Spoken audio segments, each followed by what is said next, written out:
CBSE वर्ग 8 हिंदी पाठ 11 सूरदास के पद, इसके अभ्यास प्रश्न हम लोग करते हैं। तो चलो प्रारंभ करते हैं। इस पाठ का पहला प्रश्न है, बालक श्री कृष्ण किस लोभ के कारण दूध पीने के लिए तैयार हुए? उत्तर, श्री कृष्ण अपने सिर के बालों की चोटी को बड़ी और मोटी करना चाहते थे।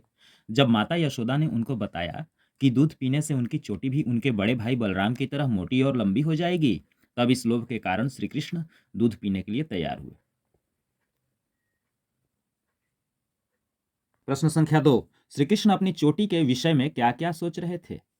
उत्तर, वह अपनी चोटी के विषय में सोच रहे थे कि उनकी चोटी लंबी और मोटी नहीं है, जबकि उनके बड़े भाई बलराम की चोटी लंबी मोटी और उसे खोलने पर नागिन जैसी लहराती है। प्रश्न संख्या 3, दूध की तुलना में श्री कृष्ण कौन से खाद्य पदार्थ को अधिक पसंद करते हैं? उत्तर, श्री कृष्ण को दूध की तुलना में माखन रोटी अधिक पसंद है। अगला प्रश्न, तैं ही पूत अनोखौ जायो, पंक्तियों में ग्वालन के मन के कौन से भाव मुखरित हो रहे हैं?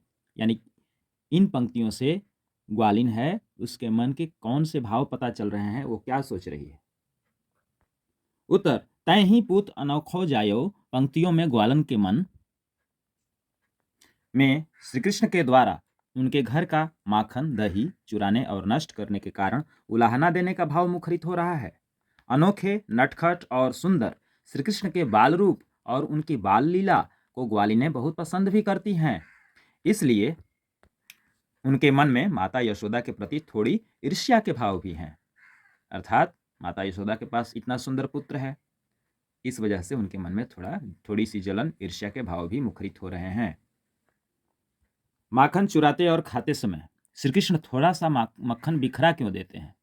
उत्तर, नन्हे श्री कृष्ण के हाथ पांव छोटे छोटे थे, इसलिए ऊंचाई पर टंगे हुए मक्खन के मटकों को छींकों पर से उतारते समय मक्खन गिर जाता था।